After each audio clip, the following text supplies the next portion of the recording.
There we go. I started on mute. That's not a good start. Okay, welcome back, everybody. Unfortunately, there's nobody here. Um, Maybe it'll help once I have more of a schedule. I'm trying to figure out what the best time is to do these presentations. I'm also a little bit constrained by the fact that I'm redoing all my slideshows for the class. I've taught this class for many years, but I finally thought it was time to update my slideshows, my presentations, especially for the online class. I wanted to go along really perfectly with the textbook. It's just a lot of work to turn a textbook into a presentation. So it's a little bit of just trying to keep up as well. So I guess for the most part, it's been my experience, people don't really show up live for these. So I guess I'm just not going to really expect it. And that means that maybe I won't have a very tight schedule, right? I'll just sort of do these presentations when I can. Unless people get into the habit of showing up at a certain time. I guess we'll kind of play it by ear. But right now, let's just jump right into it. We're still on the first chapter. Hopefully, you remember what we covered last time. Right, that critical thinking. It's a lot about evaluation of beliefs, right, and the reasons for having a belief. That's really how you evaluate a belief, right? Why should I have this belief? And remember that beliefs and desires, right, your mental map of the world and what motivates you, these things together determine and explain all your behavior, right? So the beliefs that you put into your mind will end up guiding you through life. And so the whole idea then is, well, before I add this belief to my mental map, let me check it, right? Is this belief worth believing? Is this true or likely to be true? I always add the likely to be true, right? Because it's not always black and white. It's not always, I know for certain that this is true, or I know for certain that this is false. Sometimes we have to say, well, there's a high probability, or there's a low likelihood, right? Well, we'll get into that more when we look at inductive reasoning and abductive reasoning, but you don't need to worry about that yet. Right now, what we want to focus on is just that basic idea of beliefs and reasons for belief, right? The question that I put up here is, what is an argument? And that's basically what we're dealing with here. Because an argument just is when you have a belief that you support with reasons. Okay? And so your job as a critical thinker is to understand how arguments work and to know how to evaluate them. So that's what we're doing here. Right? So critical thinking is evaluating the reasons for believing something, right? For thinking that something is true or likely to be true. So when we state those reasons along with that main belief that you're trying to support, then we have what's called an argument. An argument here does not mean, back and forth bickering, arguing, right? That's not what argument means in critical thinking. In critical thinking, an argument is just when you can support your statements. Right? You are telling the world, this is what I think is true, and here is why. Right? This is what I think is true, and here's why. That whole thing is called an argument. Okay? So, for example, uh, suppose someone gave this argument. Now, by the way, I'll give all sorts of arguments in this class. I'll provide all sorts of perspectives. I'm not endorsing any of these necessarily. I'm not saying these arguments are correct. These are just examples, okay? So just hopefully everyone understands that my selection of examples, it's just kind of arbitrary. They're just examples of what we're talking about. So I am not telling you this argument, right, that this argument is correct or anything like that. It's just an example of a type of argument you might find out in the wild, out in the world, right? People do argue about veganism and the ethics of eating meat, right? Maybe some people just say eating meat is wrong, right? Whatever. But some people back up their claim, right? They don't just say what they believe, they state their reasons for believing it. So in this case, we have an argument, right? Someone says no one should eat meat if they have other sources of nutritious food, since it is wrong to cause unnecessary suffering. Right? So we don't just have a bare statement of a belief, right? It's rather, here's what I think is true. You shouldn't eat meat if you have other sources of nutrition. And here's why. it's wrong to cause unnecessary suffering. So that's the general structure of an argument. Someone takes a stance, and then they provide reasons for that stance, right? That whole thing is called an argument. And critical thinking is so much about how to evaluate arguments. Good health depends on good nutrition. Good nutrition requires a sufficient income. So, therefore, what follows logically? What inference can you make? Good health requires a sufficient income. Right? So here, someone's taking a stance that to be healthy, you need a certain basic level of income. Right? Why? Why is that the case? Why do I need a certain basic level of income for good health? Well, the reasons given are that you need good nutrition for good health, and good nutrition, sometimes costs a bit of money, right? So you need a sufficient income to buy nutritious food, and you need nutritious food for good health. So you need a sufficient income for good health, right? That's an argument. Someone presents a reason for believing something, right? Someone presents their main stance, and then they support it with reasons. There's a philosophical argument, right? I think I talked about free will last time. It's just a fun philosophical issue to think about, right? Someone might say, of course, free will doesn't exist. After all, every event, including your choices, is completely determined by previous events. So someone is taking a stance, right? They're saying free will isn't real. We don't really have it. Well, why? Why should I believe that we don't have free will? Well, all the choices that you make are just like any other event. Right? All events have causes. The choice you make has a cause. Right? So is it really free will, or is it just determined as everything else is? Now, again, is this a good argument, a bad argument? Right now, we are not worried about that at all. I'm just saying this is an argument that someone might give, right? And then the whole job of the critical thinker is to go and evaluate it. But that's just not what we're doing yet, right? So these arguments might be good, they might be bad, they might be logical or not logical, they might be based on false information or good information. Right? We're just not worried about that. We're just thinking about what an argument is. And here's an example of an argument. Someone might say, there's no free will, and here's why, right?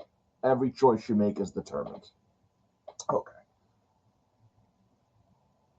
And we'll look at lots of examples of arguments, but hopefully that gives you the right idea. And remember the idea of an inference that we looked at last time, right? Arguments involve inferences, right?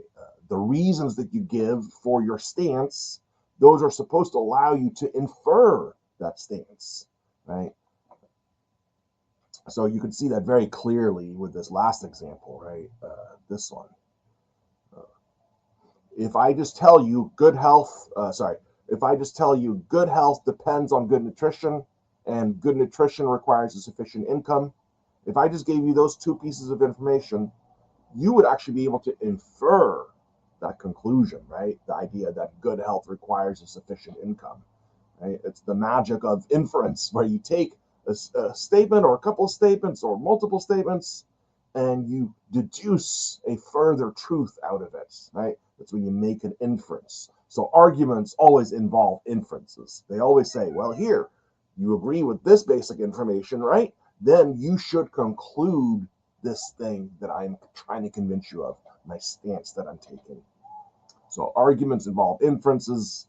Critical thinking is about evaluating arguments to make sure that the inferences being made are correct.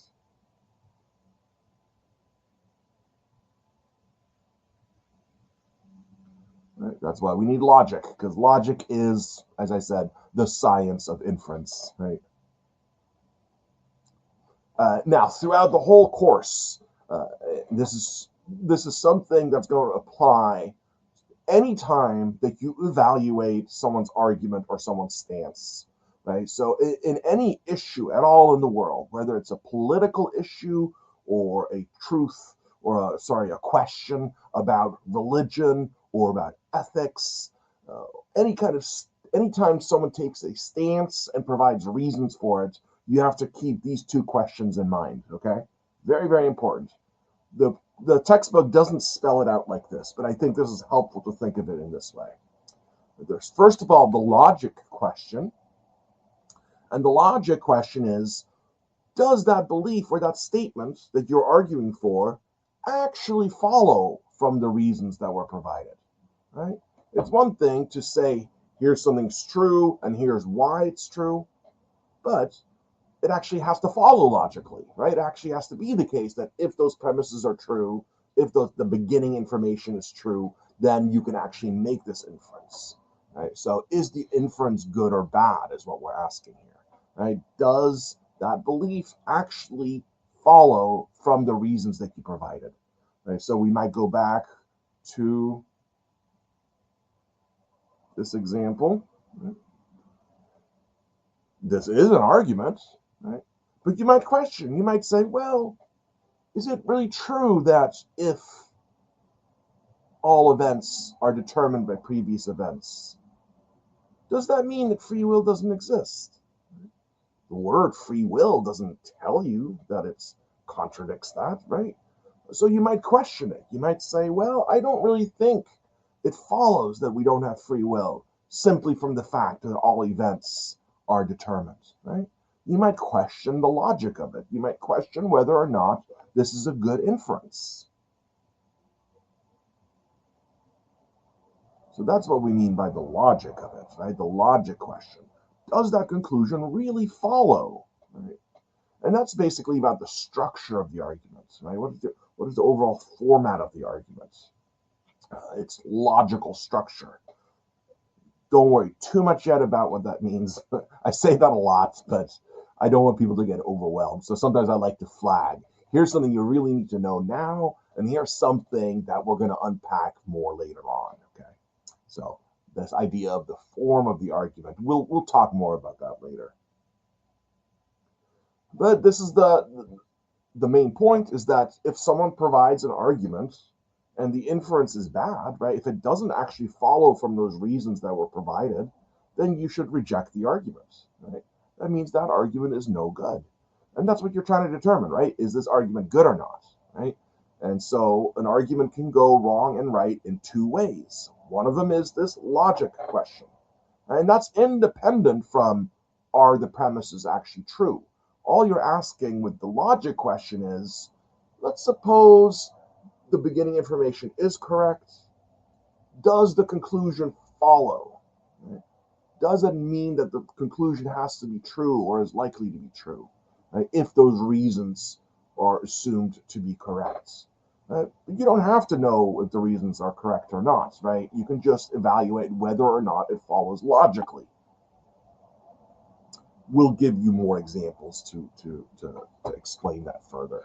Right? But the logic question is different from the truth question. The truth question is very simple. Right? Are those statements actually true? Right? Those reasons. Right? When you say, here's my stance and here are my reasons, right? That's what an argument is. Right? You make a claim, you provide a statement, and then you provide other statements to support that, right? To support that main claim. So the truth question just is, well, are those reasons that you gave actually true, right? So again, going back to the free will argument, you might say, is it true actually that all events are determined by previous events? Well, you might get into quantum mechanics here, right? Quantum physics has these weird phenomena where it seems as though the outcome is not completely determined by previous events. Well, then that creates a problem for the argument, right? That means there might be an exception to the statement, all events are determined, right? So then you're getting into the truth of the reasons that you provided. I keep using the technical vocabulary that I haven't introduced yet, right? The reasons that you give are called premises, and then the main stance that you take is called a conclusion. But we haven't introduced that yet, so I'm trying to just keep it kind of vague by just saying, here's the main stance that you're taking, and then you're providing reasons for believing that stance. Right? And so one critical thinking question is, are those reasons that you provided factual? Are they accurate? Is that really true? The logic question is, suppose that they were true. Suppose you're giving me correct information. Are we actually making a correct inference? Does this actually follow logically? So for the truth question, it's not always cut and dry, right? Sometimes we're not entirely sure. Is it 100% known to be true, right? We just ask some critical questions, right? Here are the reasons that you gave me. Do we know that they're true already? Is this just facts that everybody knows about?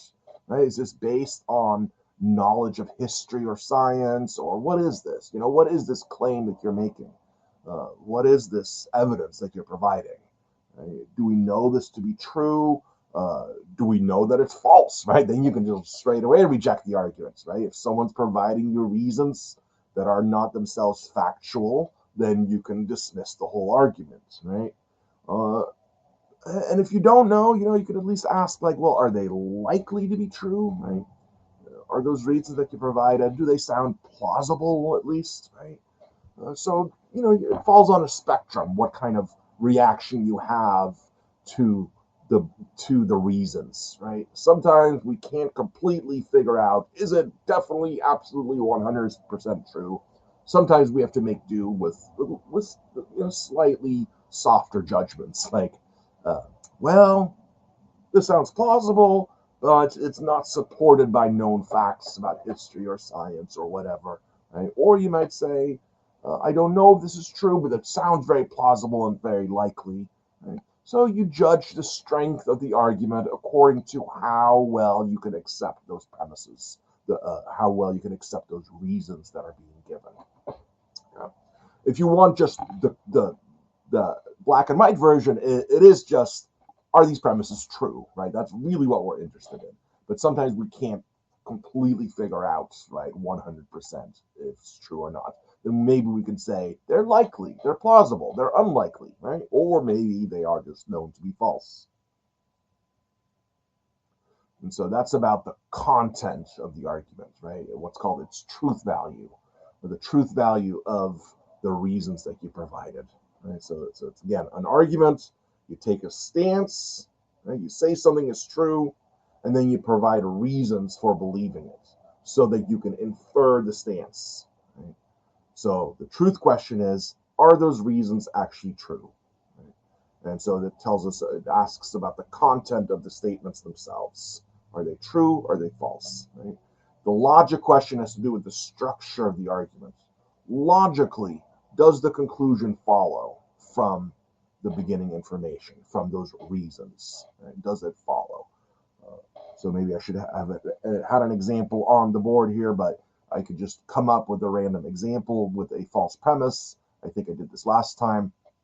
Something like, if I am a wizard, then I know how to do magic.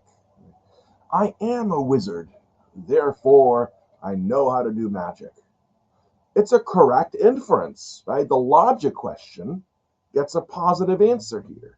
It does follow logically, right? If I really was a wizard, and if wizards really know how to do magic, then it follows that I know how to do magic, right? So it actually check mark on the logic question, right? You can provide an argument that's logical, but it fails the truth question, right?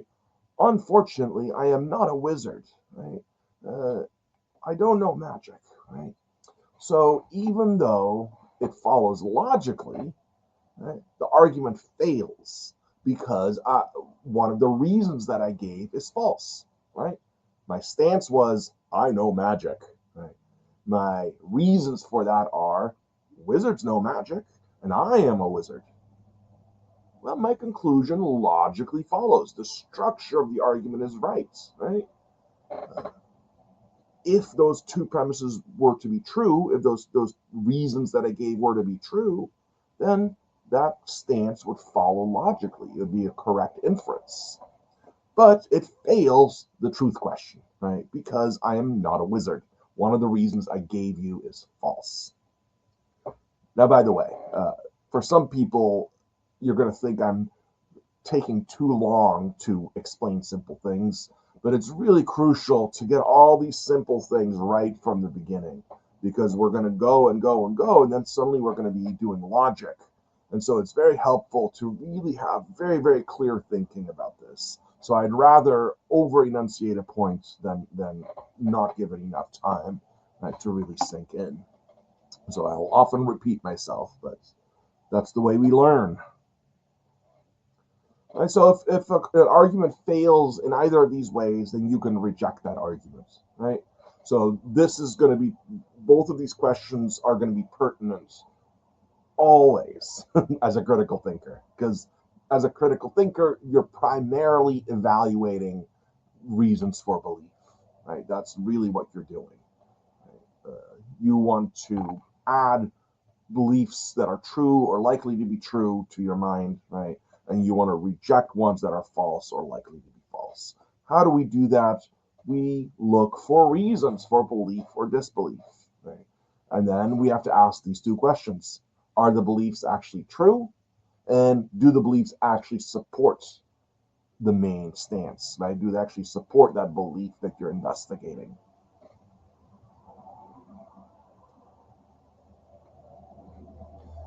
In the last class session, we talked a lot about beliefs, right? Beliefs are sort of these things inside your mind, right? They're the things that guide you.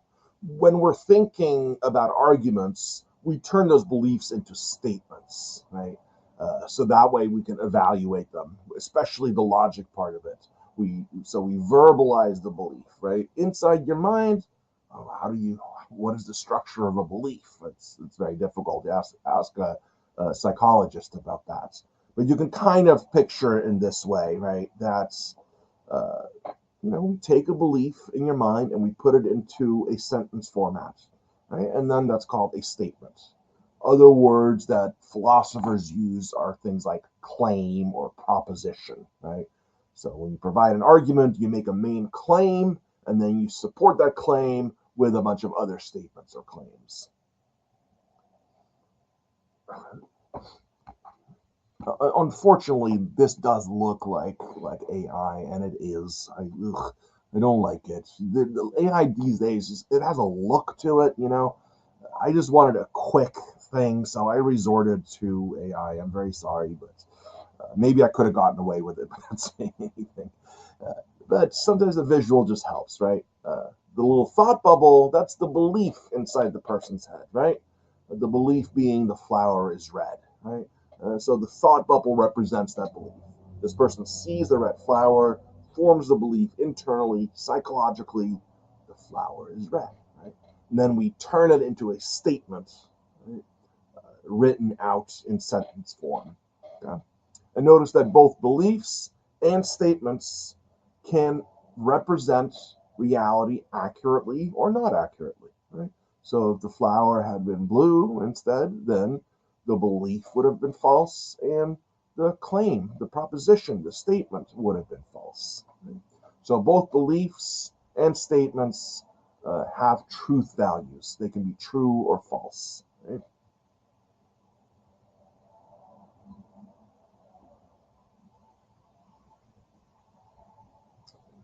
So if someone's giving reasons for believing something, right? Reasons for adding this to your map. Well, we can turn that into a bunch of statements, right? We have the main statement, the main claim, and then we have the supporting statement, the supporting claims. And that's what an argument is. Right? The supporting statements are reasons to believe. Right? And the main statement is the stance that you're taking, the thing that you're saying is true, or that somebody's saying is true. So here, let me finally introduce the actual terminology. It'll be a lot easier this way. Oh, hi there, Guadalupe. Welcome. There's somebody here. How nice. Stop me anytime if you have any questions or anything. Okay. You can either type it in or raise your hand, or just you can also just unmute and say something. So when it comes to those reasons for believing, we call those premises. Right? And the stance that you're taking, the main thing that's being argued for, is called the conclusion. Okay? So we can go back to these previous examples and think about it in that way. Right? If someone says no one should eat meat if they have other sources of nutritious food, since it's wrong to cause unnecessary suffering. Right? This is an argument, right? Because someone makes a main claim, you shouldn't eat meat if you have other sources of nutrition, and then they're backing it up with a reason. It's wrong to cause unnecessary suffering. So we have a premise and a conclusion. No one should eat meat if they have sources of nutritious food. That's the main claim. That's the stance that's being taken, right? That's the conclusion. And then the supporting reason, the supporting evidence, right? That's a premise. So arguments are going to have one conclusion and at least one premise. Very often there's multiple premises. Sometimes there are what are called hidden or missing or implicit premises.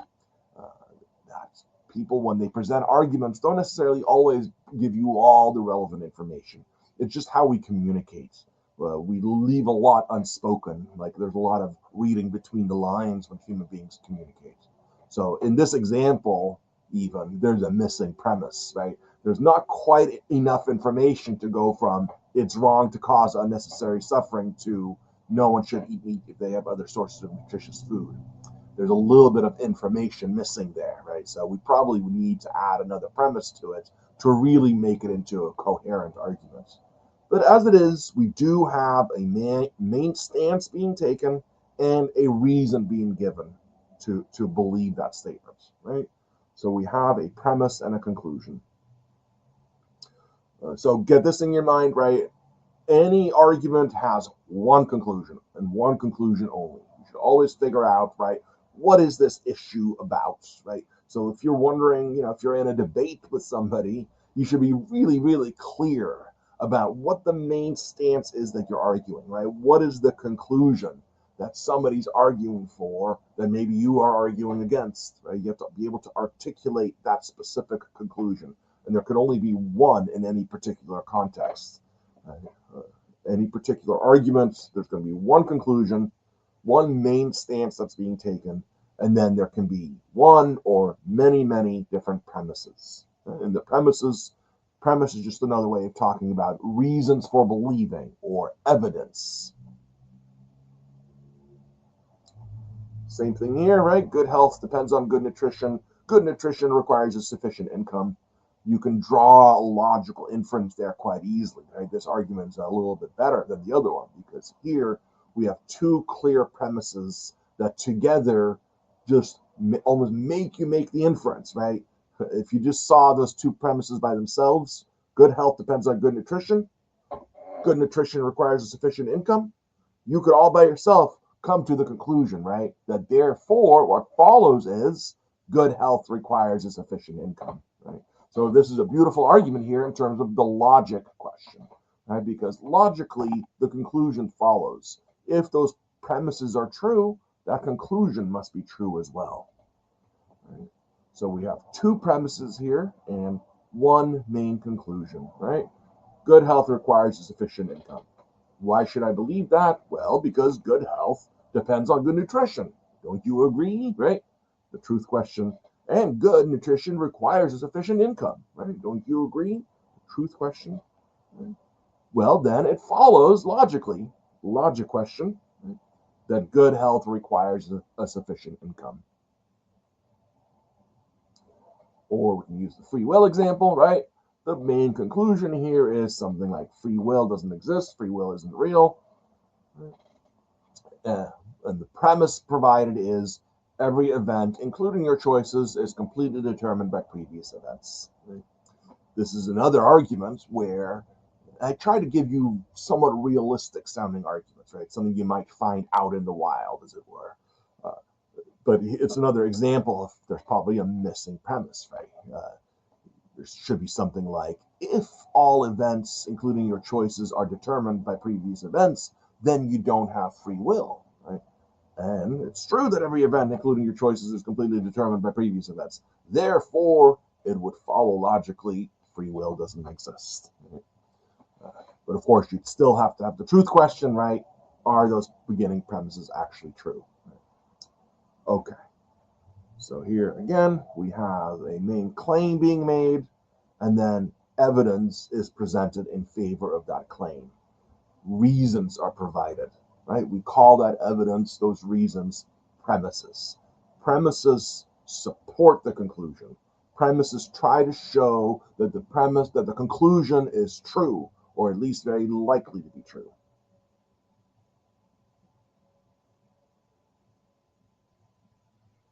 So this gives us the definition of the term argument, which in critical thinking, again, does not mean what we often mean by an argument, where you're having a verbal dispute, right? You might present an argument when you are arguing, right? But we don't mean a heated verbal dispute between people when we say argument. An argument here is something very specific, right? It means a conclusion supported by one or more premises. And it's the conclusion together with the premises. The whole thing is what we call the argument. Don't read it as an argument is a conclusion that happens to be supported. No. The argument is the whole thing, right? It's a formula. Premises plus conclusion equals argument.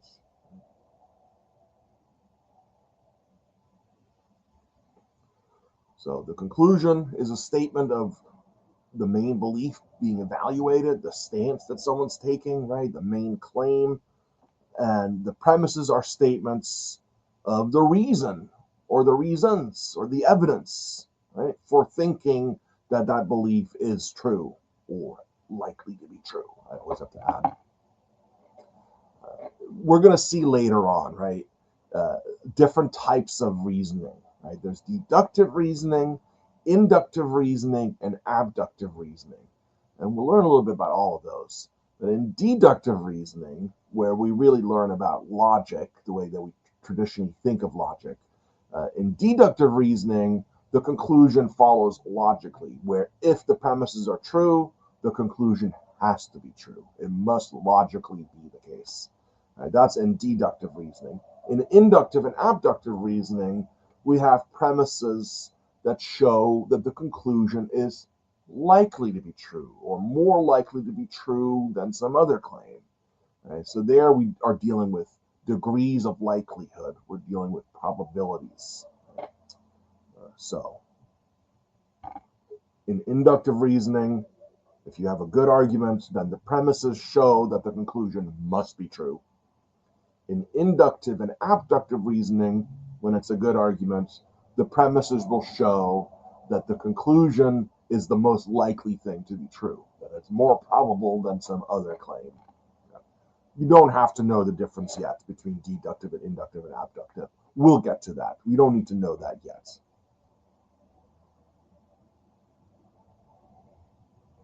Right? The logic questions asks, does the conclusion follow logically from the premises? The truth question asks, are the premises actually true? A successful argument has both elements, right? So successful argument has premises that are true, that are factual, right? Along with a conclusion that follows from those premises, either deductively or inductively or abductively. Right? Okay.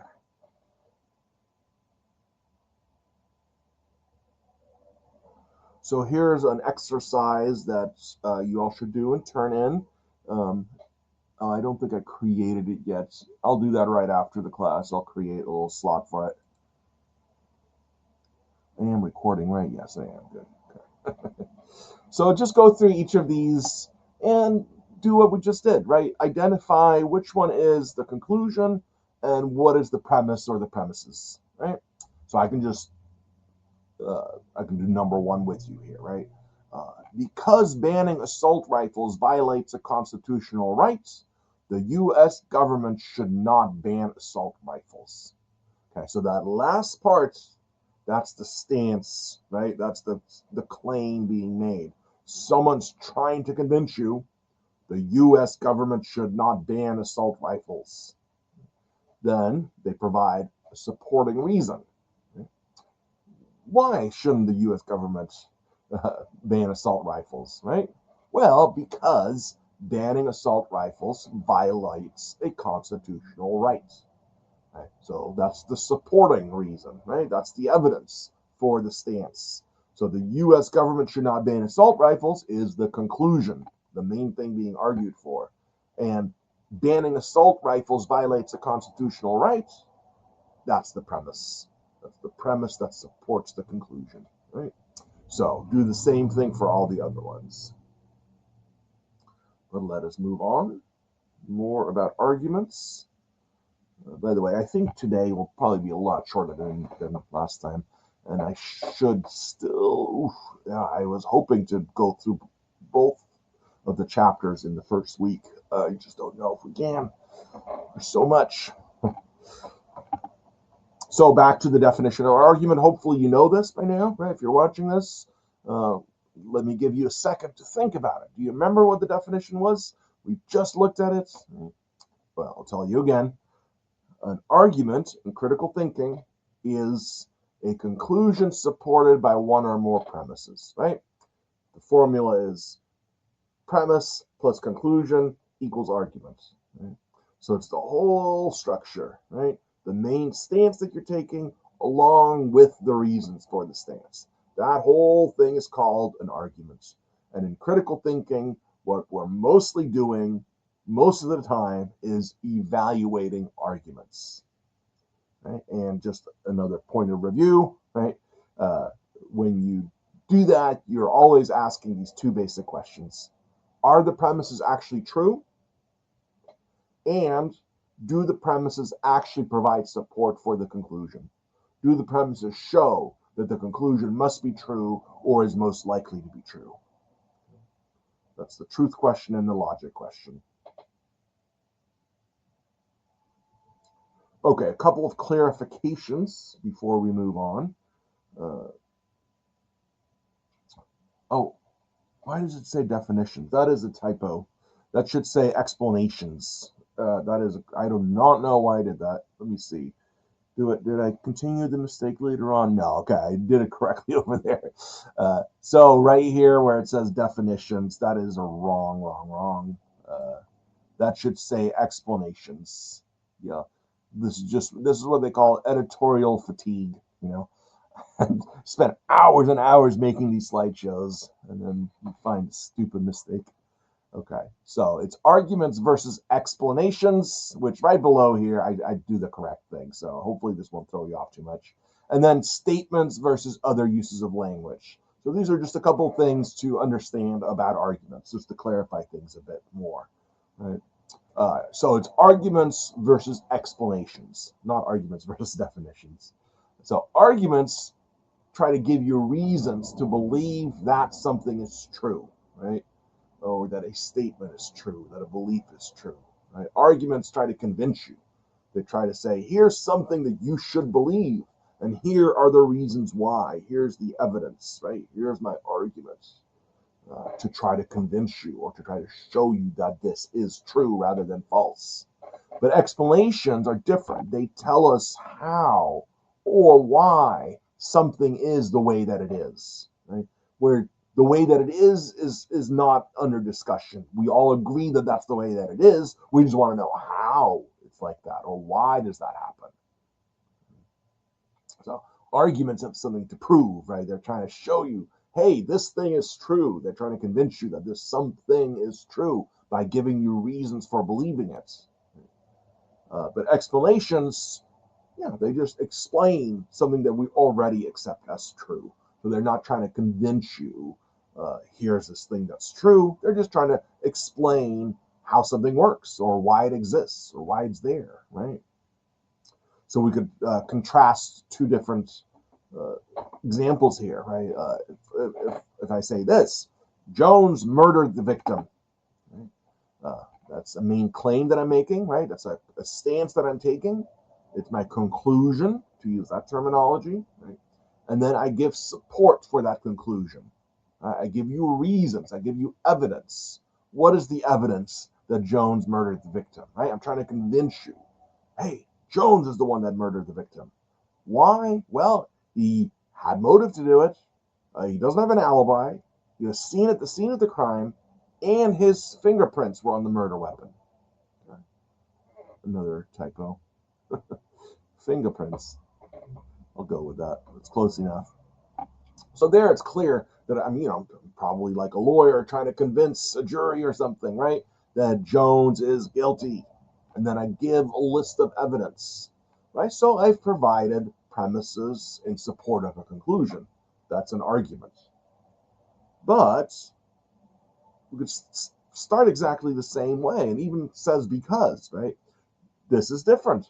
Jones murdered the victim because he was in line for the victim's inheritance.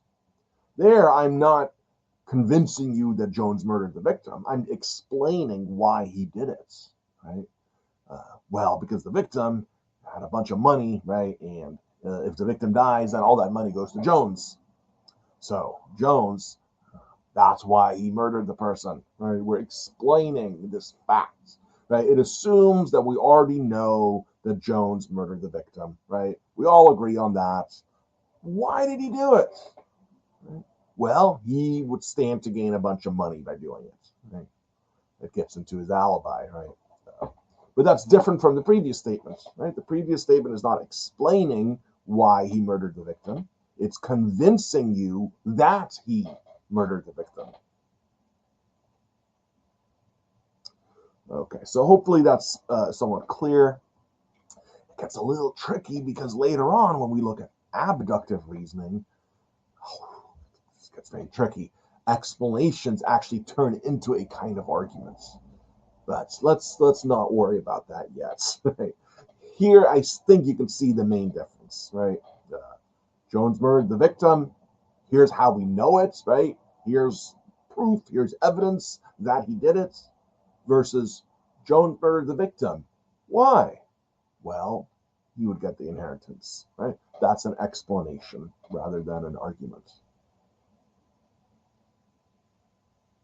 Now, the other one is statements versus other uses of language, right? When we're using arguments or evaluating arguments, everything should be in statement form, ideally, right? Because we're tracking truth. What we care about is, are the premises true? And if the premises are true, does that mean the conclusion is true or likely to be true? It's all about true, false, right? So we need statements for that. But there's other uses of language. We just have to be very, very clear, right, to distinguish these uses of language so that we know when we're dealing with an argument, everything should be put in statement form. Because look, open the door, right? That can't be part of a premise or a conclusion because it's not true or false, right? It's just a command, right? Someone can follow my command or disobey my command, right? Whatever. But it's the statement. It's not even a statement, right? The language is not true or false. Same thing with saying something like "oh no" or "OMG," that sort of a thing. LOL. Right? They're interjections. They're just expressing something, but they're not saying something true or false, right? Or asking a question. What time is it? Right? Questions can't be true or false, right? And then there's also very like metaphorical or non-literal uses of language, right? Like this is from T.S. Eliot's The Wasteland. April is the cruelest month, breeding lilacs out of the dead land, mixing memory and desire, stirring dull roots with spring rain. Right? So much of poetry is supposed to be evocative, right? Or makes you make connections, or it lets you see things in a different way. But we shouldn't take it in the same way as we take the cat is on the mat, right? Where we're just stating a scenario that we know what it means and we know what it would be for it to be true or false. It would be a little bit weird to ask, is that a fact that April is the cruelest month?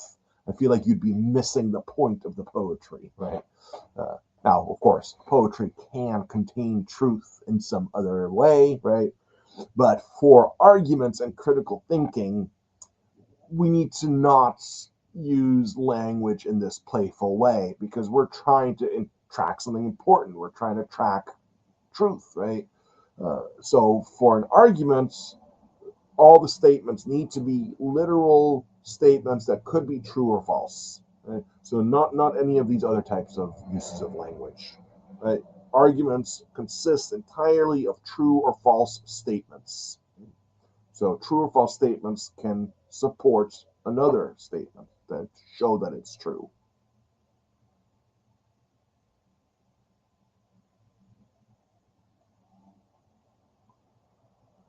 Right? So again, why make a big deal about this? Well, it's again because arguments, when we evaluate them, it's all about tracking truth, right? We have the truth question that just says, are the premises true? Are they factual? Are they accurate?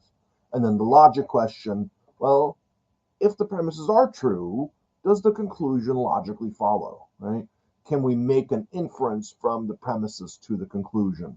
And remember, again, you can answer that question without even worrying about the truth question, right? They're distinct questions. So you could have an argument with premises that maybe you don't know if they're true or false. You could still ask the logic question. You could still ask, does the conclusion logically follow, right? Okay. Hopefully that'll become more clear the more examples we look at later. Now, here's a thing that's a little bit tricky in everyday language, in everyday contexts. The way that people present arguments is not perfect. It's not ideal. Very often, we have to take what somebody said and sort of pad it out a little bit and reconfigure it so we can really evaluate it. Right? We saw earlier that you could sometimes have a missing premise. Right? Sometimes you have to say, well, I see the argument that you're going for, but there's one crucial link here that we have to provide. Something else that might happen is someone might use a rhetorical question, right? I don't know if you know the term rhetorical question, but it's basically you're asking a question not to elicit an answer, but to make a point, right? To try to get people to agree with you. So, for example, here's one, right? This is an argument, even though there's a question in there. But the question isn't really a question. It's trying to make a statement, right? So it goes like this. I think everyone should have easy access to healthcare. Okay, that's the conclusion. That's the main stance, the main claim. And here's the supporting reason. After all, don't poor people have just as much of a right to be healthy as rich people? Right? The implied answer already is yes, yes, yes. Right? So even though it's phrased as a question, you should interpret it as a statement. So that way we can really think about it as an argument, right? So you just have to rephrase it. You'd have to go something like, well, the premise is poor people should have the same right to health care as rich people. Therefore, the conclusion that follows is everyone should have easy access to health care.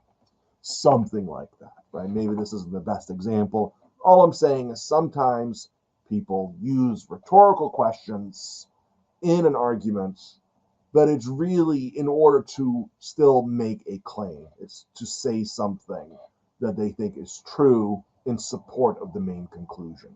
Okay?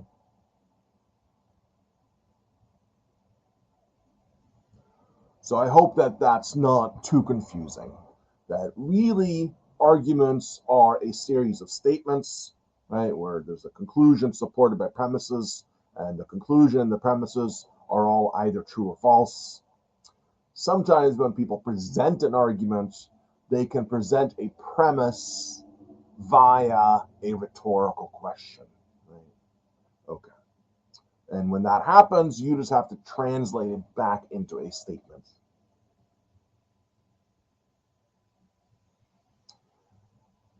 And here's the other thing too, right?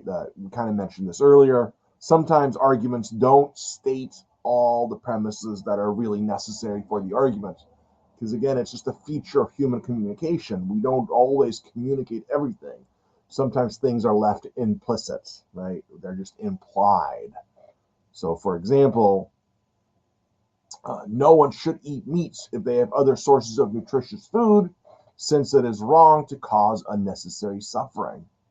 Right? There's definitely an argument here. There's a conclusion, right? You shouldn't eat meat if there's other sources of nutrition. Here's the evidence for it, right? Here's the claim, the premise in support of it. It's wrong to cause unnecessary suffering, but it's kind of missing something. It's kind of incomplete, right? As an argument, we kind of need another statement to link the premise to the conclusion, right? The premise just says it's wrong to cause unnecessary suffering. Right? Talking about something being wrong, it's talking about suffering, unnecessary suffering, causing it. None of those things are really mentioned in the conclusion. And so there's kind of something missing here, even though we get the gist of the argument just intuitively. But as a critical thinker, you have to fill in the blank a little bit, right? So the full argument would look something like this. It is wrong to cause unnecessary suffering, right? That's the premise that's actually provided. But then the missing premise is something like eating meat when there are other sources of nutritious food causes unnecessary suffering. Right? That's the missing link here. Right? Then it does follow logically. It is wrong to eat meat if there are other sources of nutritious food. Right? So because of the way that we've structured the argument, we can say without a doubt that this argument passes the logic question. Right? That conclusion follows logically from those premises. But it's a whole other question of whether or not the premises are true. Someone might say that eating meat does not cause unnecessary suffering, that it's justified somehow. Right? So, all I'm saying here is the logic part is actually kind of the easiest part. You can present an argument very easily and put it into a logical form where the conclusion follows. The tricky part is making sure that all the premises are true, or people are likely to agree with the premises, right? Or are there counterexamples that show the premises to be false? Right? So that's where it gets tricky. Right? But in this case, right, we sort of helped out the argument. We can see what the argument's going for. We can kind of understand where it's coming from, right? You shouldn't eat meat. It's wrong to eat meat if there's other sources of nutritious food, because it's wrong to cause unnecessary suffering. But in order to really complete the argument, we can supply that missing premise. Eating meat when there are other sources of nutritious food causes unnecessary suffering, right? Then now it follows logically. The conclusion follows from the premises. Right? So it passes the logic question. That's relatively easy to determine, right? Whether or not an argument is logical is not that difficult at the end of the day. What's sometimes more difficult is showing that the premises are true or likely to be true versus false or likely to be false. So in this case, if you disagree with the conclusion, it just means you probably disagree with one of the premises. If you agree with both of the premises in this case, then you should agree with the conclusion, logically speaking. Right? Of course, we're not always logical. We're going to look at that next time, right? There's all sorts of ways in which, even when we see that something's logical or right, we still don't accept it, right? That can happen as well. Again, by the way, I'm not on a soapbox here. I'm not preaching veganism. I'm not even a vegan myself, although I think I probably should be. But the example is just an example, right? There will be many different types of examples throughout the class. They are not coming from my own perspective necessarily. Maybe sometimes, but that's not why they're there. Okay. I just always feel an obligation to make that clear. Okay, so we call these missing premises, implied premises, implicit premises, right? Hidden premises. There's different ways to put it, but it just usually occurs when you can understand how a premise is supporting the conclusion, but really to make it work, to make the logical structure work, you need to insert another premise to really bridge the gap.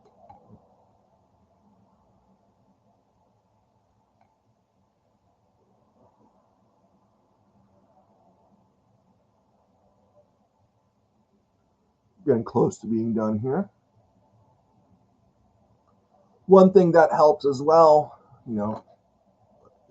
what have I been saying? You are supposed to be a good critical thinker, right? Where you don't just accept what people tell you, right? You examine the reasons for what they tell you, right? You evaluate their arguments. And this is a real skill that you're supposed to be able to apply in real life. So one of the sort of the art of critical thinking, that aspect of it, is being able to spot the arguments, being able to spot what the premises are and what the conclusion is. When people communicate, they say a lot of things, right? So, say it's a debate about politics. It's some sort of situation where people are arguing for a political stance. Right? As a critical thinker, you are really interested in the argument, the core argument. What is the main claim being made, and what are the supporting reasons? But when people present their political stances, I'm using politics as an example, when people present their political stances, they often include a lot of other stuff as well, right? They'll often have to define their terms, or they use examples to illustrate something, or they use a personal anecdote to make it relatable, right? There's all sorts of extra stuff that people present when they present an argument. So you have to go in and extract the meats, right? The juicy stuff. Right? What is the main thing you're trying to say, right? What is your main claim here, right? And then what is your supporting evidence? One way to help to do that, and it's not foolproof, but in many cases it helps to look for words that tell you that a premise is being provided or that a conclusion is being provided. So a conclusion indicator word, it's words like so, therefore, thus, hence, accordingly. Right? I won't read them all. But they all basically say, well, I just said something, now this follows, right? This thing I'm about to say follows from what I just said. Remember, inferences are this follows from this. Right? So conclusion indicator tells you, right, that this follows from what I just told you. So we can use any of these words, right? So again, see, as evidence that these arguments do not reflect my own beliefs. I am not a flat earther. Right? I'm a globie. But someone might say, right? Someone might provide an argument, right? If the Earth is a globe, then it would not appear flat. It appears flat. So the Earth is not a globe, right? I can tell you it passes the logic question, actually, by the way. That conclusion does follow from those premises. So check on the logic question. Again, logic, that part's pretty easy. It completely fails on the truth question, right? Is it true that if the Earth is a globe, it would appear flat? No, because we are tiny compared to the Earth, right? So if you put like a microscopic, like a virus or something, or bacteria on a basketball, right? If it could see, it would not appear. It would appear flat to them as well, right? So because of the scale involved, even on a globe Earth, we are not going to see a curve on the horizon and all that stuff that the flat earthers talk about. Right? So this question or this argument here, it's logically formulated correctly. The conclusion is an inference that you can draw from those premises, but one of the premises is definitely false. Right? But anyway, that doesn't matter, right? Right here, we're not really too concerned yet about evaluating. All I'm actually doing is looking at the word so, right? So tells you that the Earth is not a globe is the conclusion.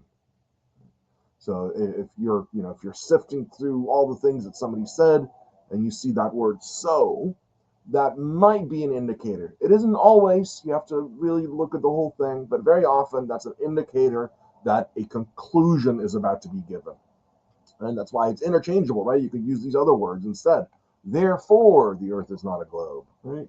Or it follows that the Earth is not a globe, right? They're all just saying, here's the beginning information, my premises, and here's the inference that we can draw, right? This is what follows from that.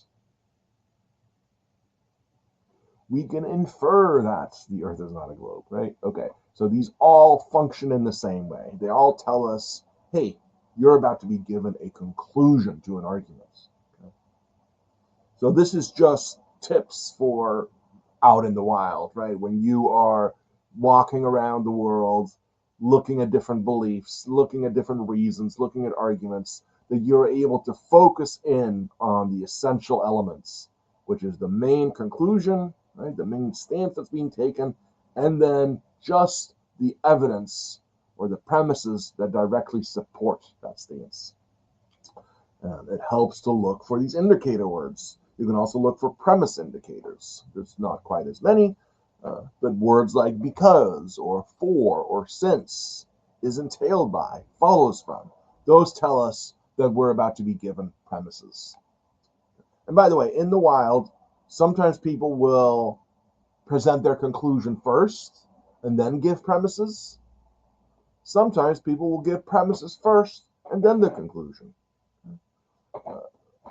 It all just depends on how people choose to express themselves. When we are looking at it in the context of critical thinking and especially logic, we tend to want to have the premises first and then the conclusion. But out in the wild, it doesn't necessarily work that way. So premise indicators, right? Here's an argument. We should put more money into funding the arts because the arts drive human progress. Someone is making a main claim. We should put more money into funding the arts.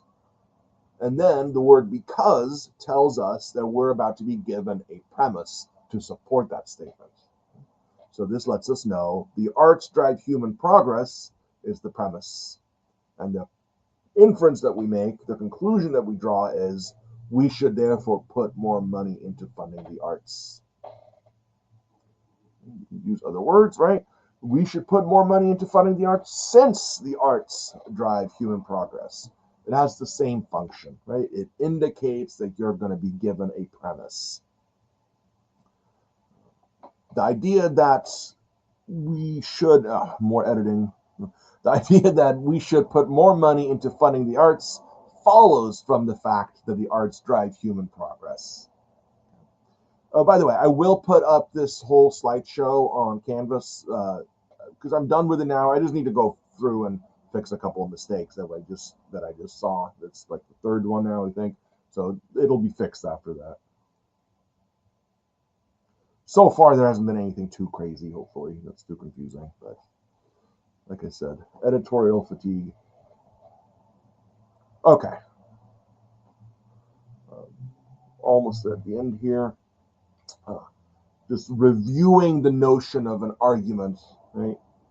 Here's what everything you should really know, right? Critical thinking, the class you're taking, right, is about evaluating beliefs and the reasons for them, right? That's what it's ultimately about. The reasons for a belief are called premises, right? That's, again, the supporting evidence, the reasons that you can point to for believing something to be true. So they're called premises. And the belief that's being supported by the premises, right? That's the main stance that somebody's taking. It's the main claim that someone's making. That's called the conclusion. So, again, an argument is a conclusion supported by one or more premises. Get that definition in your head, right? An argument is a conclusion supported by one or more premises. Conclusions and premises are statements that could be true or false, right? Because critical thinking applied to arguments involves truth tracking, right? We're asking those two basic questions. The logic question, does the conclusion actually follow from the premises? Right? Another way to say that is, if the premises were true, and we can just imagine that, right? That's why I said you can ask the logic question without knowing even if the premises are true or false, because you can just imagine. Let's say that they were. Let's say that the premises are true. Does that mean that the conclusion has to be true? Or does that mean that the conclusion is therefore likely to be true? That's the logic question. But you would not have been done evaluating the argument because you also want to ask, right, the truth question, which is, are those premises actually true? Only in conjunction with both can you actually trust the conclusion, right? If you have a logical argument with false premises, you can't trust the conclusion.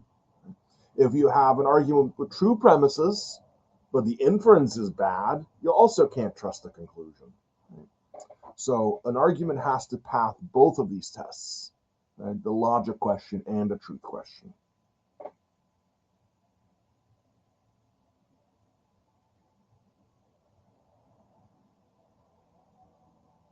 Okay, just as a reminder, the chapter objectives, right?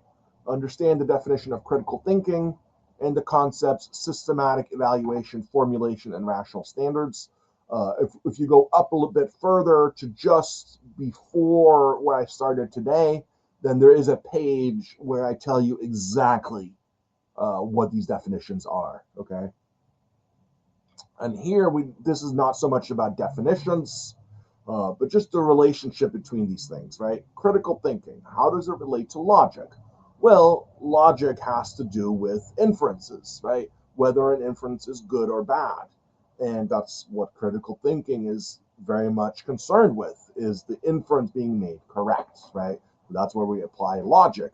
If these premises are true, does the conclusion follow logically? Right? So that's the relationship between critical thinking and logic. Logic is the tool or the method that we use to determine whether or not a conclusion follows from premises. Right? The truth and the falsity of statements, yeah, we're interested in that when we're thinking about critical thinking, right? We're interested in the main claim, is the main stance, the conclusion, is it true or false? But that's going to depend on the premises and whether they're true or false, right? And then, of course, whether or not the premises actually support that conclusion or not, right? It all has to do with knowledge because it's ultimately all about knowing whether or not something is true, right? That's what we're interested in. Do we know that this thing is true? Well, here are my reasons for believing it, right? Is that a good argument? Does that argument give us knowledge? And knowledge gives you personal empowerment, right? When your map of the world that you have, if you are being a good caretaker of it and you are optimizing it and making it reflect reality, right, then you are better able to pursue your own goals. You're better able to be an autonomous, authentic person, right? Because the beliefs that are guiding your behavior are beliefs that you personally have vetted. Right? You can vouch for them. You have thought through things before you put that belief in your mind. It's truly your own belief. Right? And because you've thought about it, it's also more likely to be accurate. And that is also empowering. Okay, so hopefully you can maybe you can articulate those relationships, right? So hopefully you can kind of do that on your own. I don't think I'm going to make this into an exercise, but at least do it, right? Just think, how does critical thinking relate to these? Just do it internally in your own mind. Can you sort of say some of the things that I said in your own words, in your mind, right? Try to be able to do that. And if you have any questions about any of these, you can also let me know. And that is it for chapter 1. Thank you, Guadalupe, for coming. I'm always happy to see a person there so that I'm not just talking to myself. Thank you. Okay, until next time.